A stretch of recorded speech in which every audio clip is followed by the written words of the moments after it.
नमस्कार मित्रों, श्रीमन नारायण। हमने सबने ये सुना है, पढ़ा है और समझा है कि जो आत्मा है वो अजर अमर है। पानी उसे गला नहीं सकता, अग्नि उसे जला नहीं सकती, हवा उसे सुखा नहीं सकती। और दूसरी तरफ ये बताया जाता है कि जब अगर बुरे कर्म करते हैं तो नरक में आपको आग में पकाया जाएगा, कढ़ाई में आपके पकोड़े तले जाएंगे। अगर आत्मा को ये सब हो ही नहीं सकता, उसे जला ही नहीं सकते हैं, गीला ही नहीं कर सकते, तो फिर वो पकोड़े किसके तले जाएंगे, आग में किसे झोंका जाएगा, आरे से किसे काटा जाएगा। तो ये प्रश्नता मन में काफी समय से था और बहुत संभव आपके मन में भी होगा। तो इसका उत्तर दो जगह मिलता है, एक ब्रह्मवैवर्त पुराण में और दूसरा मिलता है अग्नि पुराण में। तो मैं भी आपको जो बता रहा हूँ ब्रह्मवैवर्त पुराण के बता रहा हूँ। जब ये पांच भौतिक शरीर जो हमारा स्थूल देह है, ये पांच महाभूत से बना हुआ है, पृथ्वी जल अग्नि वायु आकाश, इन पंच महाभूतों से बना हुआ है। तो जब इंसान की मृत्यु होती है, शरीर का नाशवान है, शरीर नष्ट होता है, तो इसे जला दिया जाता है। तो ये पांच तत्व विलीन हो जाते हैं, वापस जहाँ से आए थे वहीं चले जाते हैं।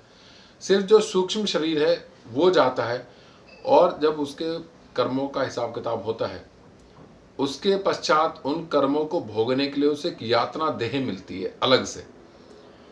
वो देह को आप जलाइए, काटिए, काटने से मरेगी नहीं, जलाने से जलेगी नहीं, और पानी में डुबाइए तो डूबेगी नहीं, लेकिन उसे दुख होगा, वो कष्ट महसूस करेगा। इसलिए इसका नाम ही सिर्फ यात्रा देह है। दूसरा एक जो प्रसंग मिलता है वो अग्नि पुराण में मिलता है। उसमें बताया गया है कि जब शरीर से छूटता है ये जीव, जो बाहर निकलता है, इसका जो प्रमाण बताया गया है वो बताया गया है कि जब अंगूठी बंद करते हैं तो जो उंगली दिखाई देता है, इतना जीव होता है शरीर के अंदर।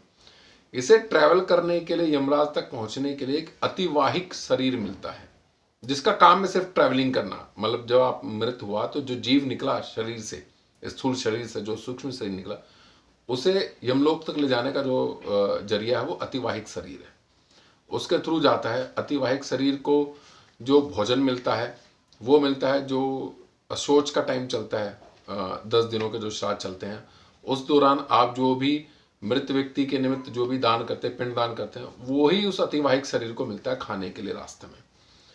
तो मृत्यु के पश्चात दो शरीर मिलते हैं। एक मिलता है अतिवाहिक शरीर, जिसके थ्रू वो इस मृत्यु लोक से और यमराज तक के, मतलब जो अपना डेस्टिनेशन है जहाँ पे उसका कर्मों का हिसाब किताब होगा, वहां तक के लिए एक शरीर मिलता है, उसका नाम है अतिवाहिक शरीर। देन उसके बाद फिर जब उसके कर्मों का हिसाब किताब होता है और उसे पता चलता है कि उसे नरक में डालना है, तो उसके लिए उसे एक यातना देह मिलती है, जो जलेगी नहीं, कटेगी नहीं, उसका कुछ नहीं होगा, लेकिन उसे दुख बराबर महसूस होता रहेगा उसके अंदर। और जब उसके कर्म पूरे हो जाएंगे, देन उसे वापस इसी नरक लोक में डाल दिया जाएगा, वापस इसी स्थूल शरीर मिल जाएगा। ये क्रम चलता रहेगा इसी प्रकार से। उम्मीद करता हूं कि इससे काफी कुछ आपको जानकारी मिल गई होगी। ऐसी और जानकारी लेने के लिए आप हमारे चैनल को सब्सक्राइब कीजिए। बाकी आप अपने परिवार का ध्यान रखिए, भगवान श्री विष्णु में भक्ति बनाए रखें, और वही जो राम रुचि रखा। धन्यवाद।